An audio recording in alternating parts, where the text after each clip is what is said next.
নমস্কার সবাইকে, পিয়া with Finland এই ব্লগটিতে আপনাদের সবাইকে জানাই সাদর আমন্ত্রণ। আশা করছি আপনারা ভালো আছেন, সুস্থ আছেন, আমরাও ভালো আছি। আপনাদেরকে বলেছিলাম যে পরবর্তী ব্লগটি একদম বিয়েবাড়িতে হবে, তাই সে কথাই রাখতে চলে এসেছি নতুন ব্লগ নিয়ে। তো আজ আমাদের বিয়েবাড়ির প্রথম পর্ব। সাজগোজ দেখে বুঝতেই পারছেন কি অনুষ্ঠান চলছে। আজকে বোনের আইবুড়ো ভাতের অনুষ্ঠান। মা প্রথমে বসে গেছে আশীর্বাদ করার জন্য। রান্নাবাড়ির যে ভিডিওগুলো ওগুলো আর দেখানোর সময় পাইনি, কারণ অনেকটাই ব্যস্ত ছিলাম, তাই এখান থেকে শুরু করলাম। এখন বাবা আশীর্বাদ করছে।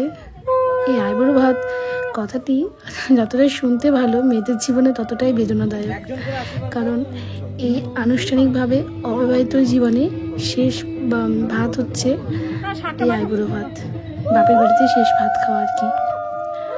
তো যাই হোক, এবার একদম মাথায় সিঁদুর নিয়ে ভাত খাবে নেক্সট ভাতটা।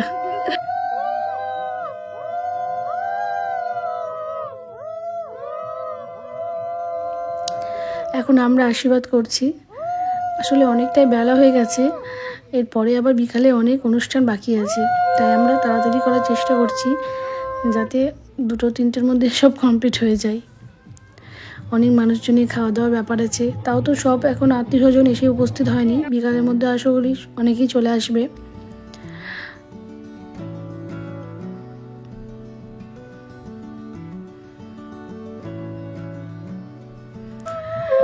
বেশ ভালোই লাগছে, বাড়িতে একটা অনেক দিন পর বিয়ে। আর আমাদের অনুষ্ঠানটা বাড়ির ছাদেই হচ্ছে, যদিও বিয়েবাড়ির অনুষ্ঠানটা লজে হবে, কিন্তু এই ছোটো ছোটো অনুষ্ঠানগুলো বাড়ির ছাদেই করেছি। বাড়িতে একটা ছোট্ট প্যান্ডেল না করলে বিয়েবাড়ি মনেই হয় না। বাড়ি একটু কিছু অনুষ্ঠান হবে, কিন্তু একদম বিয়ের দিন সকাল ভোরবেলা একদম লজে চলে যাব।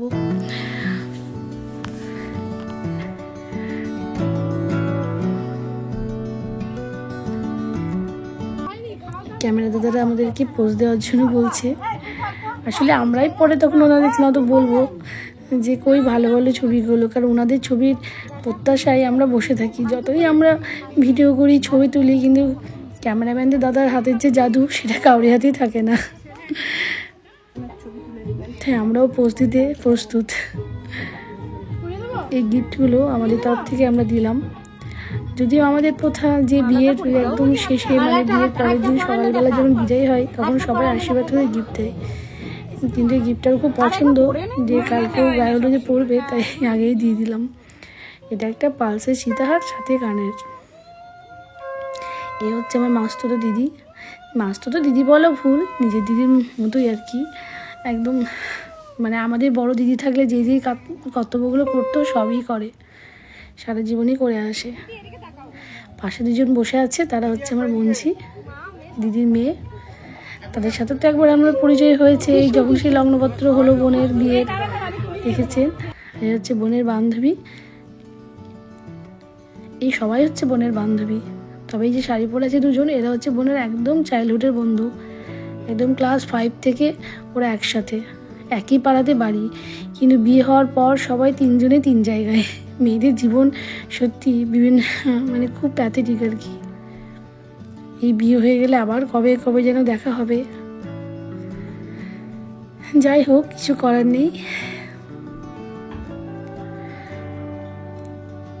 আজকের দিনে এইসব কথা না বলাই উচিত। এই দেখুন, আইবুড়ো ভাতে কিন্তু অনেক কিছু হয়েছিল। তো আমি রান্না করেছিলাম পাবদা মাছ আর পায়েস সবার জন্য, আর যে ভাজা শাক এগুলো আমার দিদি রান্না করেছিল, আর বাকি কিছুটা ক্যাটারিংদের অর্ডার দেওয়া হয়েছিল। আসলে অনেকগুলো মানুষের তো, ওই জন্য আর পারিনি।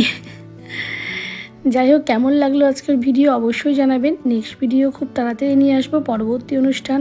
আর সবাইকে বলছি প্লিজ সবাই একটু পাশে থাকবেন, একটু চ্যানেলটাকে সাবস্ক্রাইব করবেন।